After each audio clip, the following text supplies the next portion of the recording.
saudara-saudaraku semua dimanapun kalian berada. Jumpa lagi pada renungan malam hari ini. Namun sebelum kita mendengarkan renungan malam hari ini, mari kita satu dalam doa. Bapa, terima kasih jika Engkau berikan kami kesempatan dan waktu untuk kami kembali mendengarkan renungan malam hari ini. Itu semua karena anugerah dan kebaikan-Mu Bapa. Mari satukan hati kami semua, berikan kami pengertian agar kami dapat mengerti kehendak-Mu melalui renungan ini. Roh Kudus yang menolong kami, dalam nama Yesus kami berdoa. Amin. Firman Tuhan malam hari ini diambil dari tema jangan menghakimi saudaramu. Mari kita sama-sama baca di Roma 14 ayat 9 sampai 12. Mari kita baca. Sebab untuk itulah Kristus telah mati dan hidup kembali, supaya ia menjadi Tuhan, baik atas orang-orang mati maupun atas orang-orang hidup. Tetapi mengapakah engkau menghakimi saudaramu? Atau mengapakah engkau menghina saudaramu? Sebab kita semua harus menghadap tahta pengadilan Allah. Karena ada tertulis, demi aku hidup, demikianlah firman Tuhan. Semua orang akan bertekuk lutut di hadapanku, dan semua orang akan memuliakan Allah. Demikianlah setiap orang di antara kita akan memberi pertanggung jawab tentang dirinya sendiri kepada Allah. Amin. Demikianlah firman Tuhan. Nah, penghakiman yang dimaksud Rasul Paulus di sini adalah penghakiman kepada orang lain, yang maksudnya untuk membenarkan diri sendiri. Rasul Paulus menunjukkan ajaran ini kepada orang Kristen Yahudi dan orang Kristen non-Yahudi yang ada di Roma. Mereka saling membenarkan diri masing-masing dan saling menyalahkan antara satu dengan yang lain. Nah, di sini dikatakan Kristen Yahudi menjalankan Taurat, sedangkan yang non-Yahudi menganggap kalau menjalankan hukum Taurat itu salah. Inilah yang disebut sikap menghakimi orang lain dan membenarkan diri sendiri. Tetapi Rasul Paulus menganggap hal ini bukanlah hal prinsip yang patut untuk diperdebatkan atau dipermasalahkan. Tetapi masalah yang utama atau prinsip adalah masalah keselamatan. Jadi, jika seorang yang sudah bertobat seharusnya bisa membawa damai, kesejukan, kekuatan, dan menjadi berkat buat setiap orang, bukan sebaliknya menghakimi orang lain. Karena setiap orang bisa saja berbuat salah, karena manusia tidak ada yang sempurna. Tetapi ketika kita melihat orang bersalah, sebaiknya kita dapat menegur atau menasihatinya dengan cara yang bijak, baik waktu dan kata-kata yang tepat pula, sehingga dapat membuat orang tersebut sadar diri dan mau bertobat. Tetapi jika kita menghakimi, mustahil bahwa orang itu mau bertobat, bahkan justru sebaliknya akan melahirkan kebencian.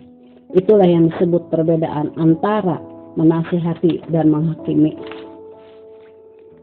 Nah, apa saja ciri-ciri orang yang suka menghakimi orang lain itu? Ciri-ciri orang yang suka menghakimi dapat dilihat dengan jelas bahwa orang tersebut selalu merasa dirinya benar. Karena apa? Karena tindakan penghakiman selalu berawal dari hati yang tidak bersih. Ciri yang kedua, ia selalu senang mencari kesalahan orang lain. Karena apa? Karena di matanya selalu ada saja kesalahan orang lain. Dan ciri yang ketiga, ia senang membicarakan atau menyebarkan kesalahan orang lain, walaupun belum tentu isu tentang kesalahan itu benar. Nah, di sini kita diperhadapkan pada sebuah pilihan, yaitu menasehati atau menghakimi. Tetapi sebaliknya, mari kita memilih untuk memberi nasihat dengan sopan dan bijak, sehingga orang itu dapat menyadari kesalahannya. Dan ada beberapa alasan bagi kita untuk memilih tidak menghakimi. Karena apa? Karena kalau kita menghakimi berarti tanda ketidakdewasaan iman kita terlihat jelas. Karena orang yang dewasa imannya atau dewasa rohaninya akan mudah mengerti dan menerima perbedaan di antara sesama kita. Karena apa? Karena kita sendiri belum tentu sempurna.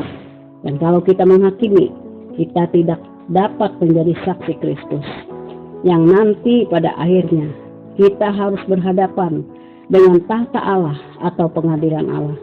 Karena itu, saya menghimbau, mari kita sebagai anak-anak Tuhan belajar untuk lebih dewasa di dalam Tuhan dengan cara memilih untuk tidak menghakimi orang lain.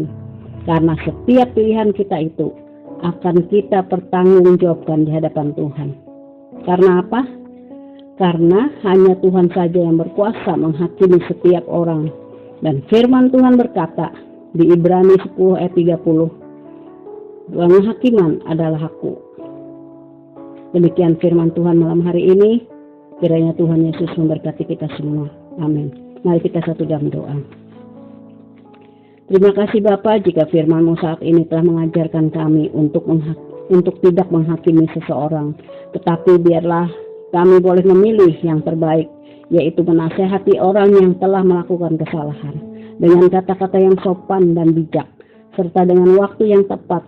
Kami mohon Roh Kudus penuntun, memimpin, serta memampukan kami, agar kami dapat melakukan kehendak-Mu ini ya Tuhan, sehingga firman-Mu dapat digenapi dan terlaksana melalui cara hidup kami. Terima kasih Bapa. Kami juga berdoa untuk Bapak Gembala, Wakil Gembala, serta tim pengembalaan yang ada di Joyful. Kiranya berkat limpah rahmat kasih anugerah Tuhan menyertai kami semuanya, memampukan kami, meneguhkan iman kami untuk kami terus dapat melayani Tuhan, dan berikan kami hati yang mau melayani Tuhan. Berikan kami kuasa untuk melayani Bapa.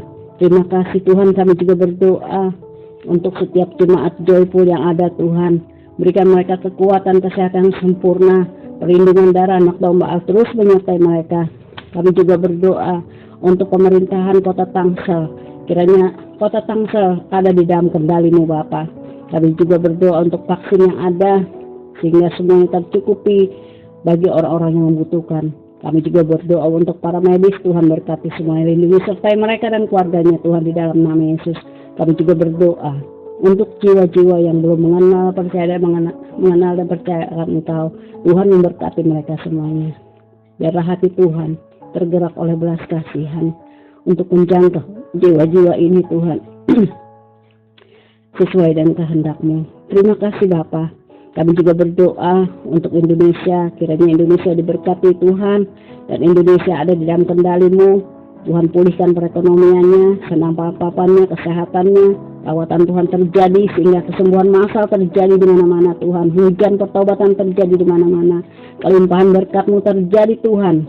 Di dalam nama Yesus kami juga memberkati bangsa Israel dan suku-suku bangsa yang ada di dalamnya.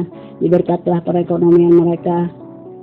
Sedang papan mereka diberkati, kesehatan mereka diberkati, para pemimpinnya diberkati, roh takut akan Tuhan menyertai mereka Tuhan. Hujan pertobatan turun atas mereka di dalam nama Yesus.